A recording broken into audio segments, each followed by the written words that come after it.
22 मई 2020 दोपहर के 2:45 पर पाकिस्तान इंटरनेशनल एयरलाइंस की फ्लाइट 8303 कराची में जिन्ना इंटरनेशनल एयरपोर्ट से करीब 3 किलोमीटर दूर मॉडल कॉलोनी के घरों पर क्रैश हो जाती है। दर्जनों घर टूटकर बिखर जाते हैं और एक बड़े धमाके के साथ आसमान में धुएं के काले बादल छा जाते हैं। इस दुर्घटना में 98 लोग मारे जाते हैं और हर तरफ मातम छा जाता है। लेकिन आखिर कैसे प्लेन के दोनों इंजन एक साथ फेल हो जाते हैं? क्यों कुछ मिनट पहले ही रनवे पर उतरने के बावजूद पायलट फिर से उड़ान भर लेते हैं? और इस हादसे में आखिर गलती किसकी थी? जानेंगे पीआईए फ्लाइट 8303 की इस डिटेल्ड केस स्टडी में। 22 मई 2020 के दिन दोपहर के करीब 12 बजे लाहौर के अल्लामा इकबाल इंटरनेशनल एयरपोर्ट से पाकिस्तान इंटरनेशनल एयरलाइंस की फ्लाइट 8303 अपनी उड़ान की तैयारी कर रही थी। ये एक 16 साल पुराना एयरबेस A320 जहाज था जिसमें 2 CFM56 टर्बोफैन इंजन लगे थे। इस फ्लाइट को लाहौर से कराची इंटरनेशनल एयरपोर्ट तक 90 मिनट का छोटा सा सफर तय करना था। जहाज के पायलट थे 58 वर्षीय सज्जाद कुल, जिन्हें 24 साल का फ्लाइंग एक्सपीरियंस था। वहीं उनका साथ दे रहे थे फर्स्ट ऑफिसर उस्मान आजम, जिन्होंने 10 साल पहले PIA ज्वाइन किया था। दोपहर के 1 बजे फ्लाइट में 91 पैसेंजर्स एंड 8 क्रू मेंबर सवार हो जाते हैं और शेड्यूल से 5 मिनट लेट यानी 1:05 पर फ्लाइट 8303 लाहौर से टेक ऑफ कर लेती है। उस वक्त फ्लाइट में सवार पैसेंजर्स के दिमाग में यही चल रहा था कि कोई बात नहीं, हम 5-10 मिनट लेट पहुंचेंगे, लेकिन हर कोई इस बात से अनजान था कि ये उनके जीवन का आखिरी सफर होगा, जिसके अंत में इन्हें मिलेगी दर्दनाक मौत। खैर, अपने निर्धारित फ्लाइट पाथ को फॉलो करते हुए प्लेन सामान्य तरीके से उड़ान भर रहा था और कुछ मिनटों में 34,000 फीट के क्रूजिंग एल्टीट्यूड पर पहुंचकर पायलट ने जहाज को ऑटो पायलट मोड में डाल दिया। टेक ऑफ के करीब 19 मिनट बाद फ्लाइट 8303 ने नवाब शहर को क्रॉस किया और उसी वक्त इसके कम्युनिकेशन सिस्टम को लाहौर से स्विच करके कराची ATC यानी एयर ट्रैफिक कंट्रोल से कनेक्ट कर दिया गया, क्योंकि आगे का सफर अब वही गाइड करने वाले थे। कुछ मिनटों बाद जहाज कराची एयरपोर्ट से 28 किलोमीटर दूर मकली पहुंचा। तब कंट्रोल टावर ने पायलट को सचेत करते हुए कहा कि इस वक्त आपका एल्टीट्यूड 7,000 फीट होना चाहिए था, जबकि आप 10,000 फीट पर उड़ रहे हैं। ऐसे में आपको लैंडिंग करने में परेशानी हो सकती है, तो क्या आप मकली पर ही राउंड चक्कर लगाकर अपने एल्टीट्यूड को कम करना चाहेंगे? तो पायलट ने कहा कि नहीं, हम मैनेज कर लेंगे। लेकिन अब सवाल यह है कि इस एडवांस जहाज में ऑटो पायलट होने के बावजूद एल्टीट्यूड ज्यादा क्यों था? तो आपको बता दें, जब ये जहाज नवाब शाह पहुंचा था तब वहां से मकली आने के टोटल 3 रास्ते हैं, नवाब शाह 28, नवाब शाह 2B और नवाब शाह 1C, जिसमें से 2A में एक्सट्रीम लेफ्ट लेते हुए एक एल शेप के रूट से मकली पहुंचा जाता है। 2B में भी एक्सट्रीम राइट से एल टर्न लेते हुए मकली पहुंचा जाता है, जबकि 1C का सीधा रास्ता है। अब शुरुआत में तो फ्लाइट 8303 को नवाब शाह 28 रास्ता असाइन किया गया था, लेकिन नवाब शाह पहुंचते ही पायलट के पूछने पर कराची ATC ने उन्हें नवाब शाह 1C से आने की इजाजत दे दी, जिससे पायलट ने प्लेन को तो उस डायरेक्शन में मोड़ दिया, लेकिन कंप्यूटर में 2A को बदलकर 1C करना भूल गए और ये पायलट की पहली सबसे बड़ी गलती थी। अब यहाँ कॉमन बात यह है कि जब भी रास्ता बड़ा होता है तो फ्लाइट धीरे धीरे अपना एल्टीट्यूड कम करती है, जबकि छोटे रास्ते में आगे की तरफ ज्यादा झुककर तेजी से एल्टीट्यूड को कम किया जाता है। लेकिन कंप्यूटर ये नहीं जानता था कि कैप्टन ने छोटा रास्ता चुना है। इसी वजह से मकली पहुंचकर जहां फ्लाइट की हाइट 7,000 फीट होनी चाहिए थी, उसकी जगह 10,000 फीट थी। अब दोस्तों, अगर लैंडिंग करते वक्त एल्टीट्यूड ज्यादा होता है तो प्लेन अपने ग्लाइड स्लोप यानी उतरने के रास्ते से आगे निकल जाता है और रनवे पर काफी लेट टचडाउन करता है, जिससे वो कैप्टन ब्रेक लगाकर प्लेन को रोके उससे पहले ही रनवे खत्म हो सकता है और प्लेन क्रैश हो सकता है। लेकिन इतना बड़ा रिस्क होने के बावजूद कैप्टन ने मकली पर राउंड ट्रिप नहीं लगाई, बल्कि प्लेन की नोज डाउन करते हुए उसे आगे की तरफ झुका दिया, जिससे फ्लाइट 2400 फीट पर मिनट की रफ्तार से नीचे जाने लगी और उसकी स्पीड भी बढ़ गई। और ये पायलट की दूसरी सबसे बड़ी गलती थी। करीब 1.5 मिनट बाद ये जहाज रनवे से 21 किलोमीटर दूर पहुंच चुका था और इस वक्त इसका एल्टीट्यूड 6,000 फीट था, जबकि इसे 3,000 फीट पर होना चाहिए था। इसलिए कराची ATC ने एक बार फिर से पायलट को ऑर्बिट करने के लिए कहा, लेकिन पायलट ने कहा नहीं, हम मैनेज कर लेंगे।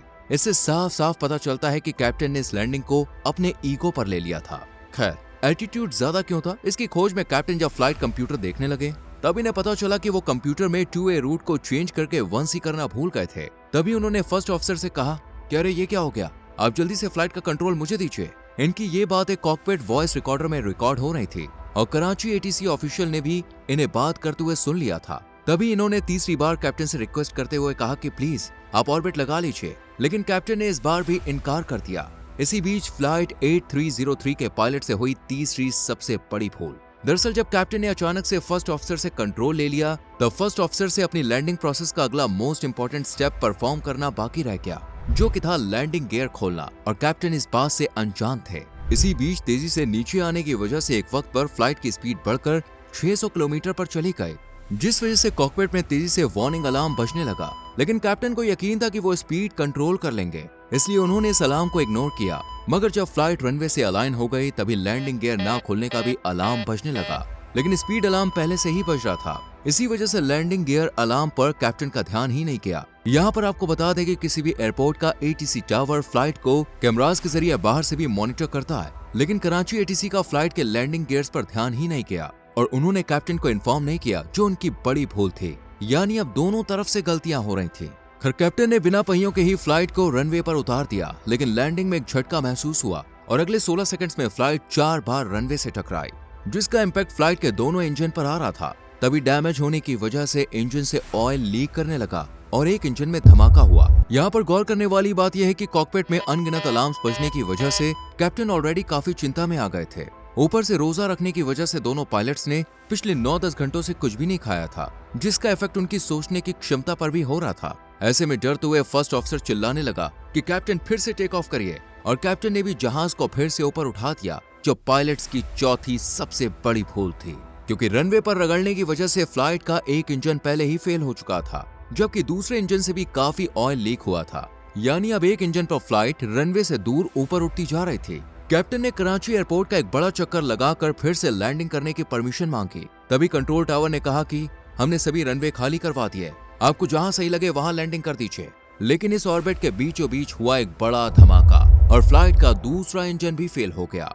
इस वक्त फ्लाइट रनवे से काफी दूर थी और इसकी ऊंचाई भी सिर्फ 3000 फीट थी। ऐसे में बगैर इंजन की ये तेजी से नीचे आने लगी और दोनों पायलट अब ज्यादा कुछ नहीं कर सकते थे और फ्लाइट का एल्टीट्यूड और स्पीड दोनों धीरे धीरे कम हो रहे थे। लेकिन कैप्टन ने इसे जिन्ना इंटरनेशनल एयरपोर्ट के रनवे की सीध में लगा दिया, मगर इंजन न होने की वजह से अचानक से फ्लाइट ने अपनी पूरी पावर खो दी और दोपहर के 2:45 पर यह जहाज एयरपोर्ट से करीब 3 किलोमीटर दूर मॉडल कॉलोनी इलाके में दर्जनों घरों की छत पर क्रैश हो गया, जिससे बड़ा धमाका हुआ और फ्लाइट में सवार 97 यात्री एक झटके में मारे गए, जबकि 2 लोग गंभीर चोट के साथ सरवाइव कर गए, जो कई घंटों तक वहीं गर्म मलबे के ढेर के नीचे फंसे तड़प रहे थे, क्योंकि कॉलोनी की तंग गलियों में रेस्क्यू ऑपरेशन करना काफी मुश्किल हो रहा था। वहीं जहाज जिन घरों पर गिरा था वहां रहने वाले 8 लोगों को सीरियस इंजरीज आई, जिनमें से एक ने वहीं अपना दम तोड़ दिया। इस दिल दहला देने वाले हादसे के बाद जब इन्वेस्टिगेशन की गई तो इसमें पायलट के साथ कराची ATC की भी गलतियां सामने आई, क्योंकि उन्होंने लैंडिंग गियर के लिए पायलट को इन्फॉर्म नहीं किया था और वो पायलट को गलत डिसीजन लेने से रोकने में भी नाकामयाब रहे। वहीं कुछ एक्सपर्ट्स ने कहा है कि जब प्लेन लैंडिंग गियर्स के बिना लैंड कर गया था, तभी अगर उसे फिर से टेक ऑफ ना करवाया जाता तो शायद फ्लाइट में सवार यात्रियों की जान बच जाती, क्योंकि जहाज रगड़ते हुए रनवे के आखिर तक पहुंचता और शायद उसके दोनों इंजन ब्लास्ट हो जाते और उसमें आग भी लग जाती। लेकिन वो आग अंदर बैठे यात्रियों तक पहुंचे उससे पहले ही एयरपोर्ट पर मौजूद इमरजेंसी स्टाफ उन्हें रेस्क्यू कर सकता था। वहीं पायलट का रोजा रखकर फ्लाई करने पर भी कई सवाल उठाए गए, जिसके बाद पाकिस्तान एयरपोर्ट अथॉरिटी ने रोजे रखकर फ्लाई करने पर रोक लगा दी। खैर दोस्तों, इस दुर्घटना में सबसे बड़ी गलती किसकी थी, पायलट की या पाकिस्तान एयरपोर्ट अथॉरिटी की? इस बारे में आपकी क्या राय है, कमेंट सेक्शन में जरूर लिखें। ये केस स्टडी इन्फॉर्मेटिव लगी हो तो प्लीज वीडियो को लाइक और शेयर करें और हमें सपोर्ट करें, और ऐसी दिल दहला देने वाली एयर स्टोरीज के लिए हमारे चैनल को सब्सक्राइब करके बेल आइकॉन प्रेस करें। मिलते हैं आपसे अगली वीडियो में। Till then bye bye, take care.